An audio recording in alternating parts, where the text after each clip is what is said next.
नमस्कार, मैं हूं अंकुर और आप देख रहे हैं सत्यहिंदी.com। आइए एक नजर डालते हैं अब तक की सुर्खियों पर। गुजरात के विधानसभा चुनाव के लिए बीजेपी ने गुरुवार को पहली लिस्ट जारी कर दी है। इस लिस्ट में बीजेपी ने 160 उम्मीदवारों के नामों की घोषणा की है। लिस्ट के मुताबिक मुख्यमंत्री भूपेंद्र पटेल घाटलोडिया विधानसभा सीट से चुनाव लड़ेंगे। लेकिन दिलचस्प बात यह है कि राज्य के पूर्व मुख्यमंत्री विजय रूपानी, पूर्व डिप्टी सीएम नितिन पटेल, वरिष्ठ नेता और विधायक भूपेंद्र सिंह चुडासमा ने लिस्ट जारी होने से ठीक पहले मीडिया से कहा कि वो इस बार विधानसभा चुनाव में नहीं उतरने जा रहे हैं। राज्य में 1 व 5 दिसंबर को वोटिंग होगी और 8 दिसंबर को नतीजे आएंगे। पहले चरण में 89 सीटों पर और दूसरे चरण में 93 सीटों पर वोट डाले जाएंगे।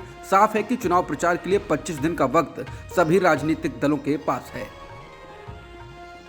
गुजरात विधानसभा चुनाव के लिए बीजेपी ने पहली सूची में 160 उम्मीदवारों के नामों की सूची जारी की है। इसमें खास बात यह है कि पार्टी ने 38 विधायकों के टिकट काटे हैं।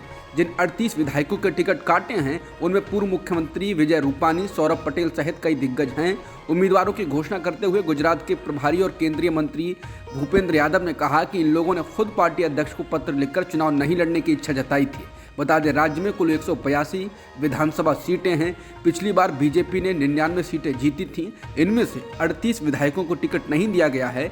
अगली सूची में कितने विधायक नहीं रहेंगे ये अभी स्पष्ट नहीं। गुजरात चुनाव के लिए बीजेपी ने क्रिकेटर रविंद्र जडेजा की पत्नी रिवाबा जडेजा को जामनगर उत्तर से टिकट दिया है। मालूम हो कि रिवाबा जडेजा पिछले कई सालों से राजनीति में सक्रिय मानी जाती हैं। पार्टी ने मौजूदा सरकार से भूपेंद्र पटेल और हर्ष सांघवी को टिकट दिया है।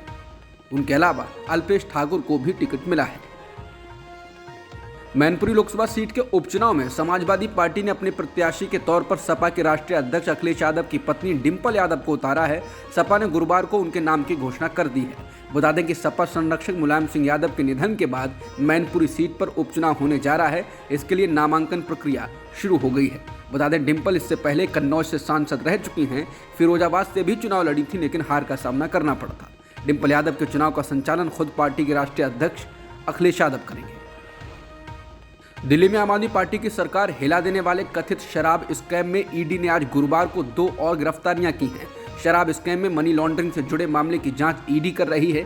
सीबीआई भी इस मामले की जांच कर रही है। हालांकि दिल्ली के उपराज्यपाल वी.के. सक्सेना की आपत्ति के बाद केजरीवाल सरकार ने अपनी नई शराब नीति वापस ले ली थी और पुरानी नीति को फिर से लागू कर दिया था। लेकिन एलजी सक्सेना ने इसकी जांच के आदेश दिए थे। इस मामले में कई गिरफ्तारियां हो चुकी हैं और उसकी आंच डिप्टी सीएम मनीष सिसोदिया तक भी पहुंची है। ईडी के सूत्रों ने बताया है कि prevention of money laundering act की धाराओं के तहत परनोड रिकॉर्ड के विनय बाबू और अरबिंदो फार्मा के शरद रेड्डी को गिरफ्तार किया गया है। केंद्र सरकार ने कहा है कि भारत में टीवी चैनलों को हर दिन 30 मिनट तक राष्ट्रीय और सार्वजनिक हित में कार्यक्रम दिखाने होंगे। ऐसा करना सभी चैनलों के लिए जरूरी होगा, विशेषकर एंटरटेनमेंट चैनलों के लिए। भारत में अपलिंकिंग और डाउनलिंकिंग टेलीविजन चैनलों के लिए गाइडलाइन जारी की गई हैं, जिसे केंद्रीय कैबिनेट ने मंजूरी दी है। ये गाइडलाइन 9 नवंबर से प्रभावी हो गई हैं। हालांकि सूचना और प्रसारण मंत्रालय ने कहा है कि चैनलों को राष्ट्र हित में दिखाए जाने वाले इस तरह के कंटेंट को तय करने के लिए समय दिया जाएगा। गाइडलाइन में कहा गया है कि 30 मिनट का ये कार्यक्रम दिखाने के लिए सरकार समय समय पर चैनलों को एडवाइजरी जारी करती रहेगी और चैनलों को इसका पालन करना होगा। गाइडलाइन में कहा गया है कि इस बारे में पहली बार साल 2005 में गाइडलाइन जारी की गई थी और 2011 में इनमें संशोधन किया गया था। अब इसमें एक बार फिर संशोधन किया गया है। पंजाब के फरीदकोट में बरगाड़ी बेअदबी मामले के आरोपी की गुरुवार सुबह गोली मारकर हत्या कर दी गई। आरोपी का नाम प्रदीप सिंह था और वो डेरे से जुड़ा हुआ था। प्रदीप सिंह गुरुवार सुबह जब अपनी दूध की दुकान खोलने जा रहा था तभी 2 बाइकों में सवार होकर वहां पहुंचे बदमाशों ने उस पर ताबड़तोड़ गोलियां चला दी। उसे पुलिस सुरक्षा मिली हुई थी। उसके सुरक्षाकर्मी को भी गोलियां मारी गई हैं और वो अस्पताल में भर्ती है। प्रदीप सिंह के पड़ोसी दुकानदार को भी गोलियां लगी हैं। बेअदबी मामले में दर्ज की गई एफआईआर में प्रदीप सिंह का भी नाम शामिल है। बता दें कि बरगाड़ी के बेअदबी कांड को लेकर पंजाब की सियासत में तूफान खड़ा हो गया था। वारदात के तुरंत बाद पुलिस मौके पर पहुंची और घायल सुरक्षाकर्मी और पड़ोसी दुकानदार को अस्पताल में भर्ती कराया। हत्या की जिम्मेदारी गैंगस्टर गोल्डी बराड़ ने ली है।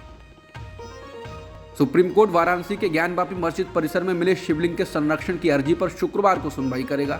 मामले पर विचार के लिए एक पीठ का भी गठन किया जाएगा। सुप्रीम कोर्ट के 17 मई को दिए गए आदेश की सीमा 12 नवंबर को खत्म होने वाली है।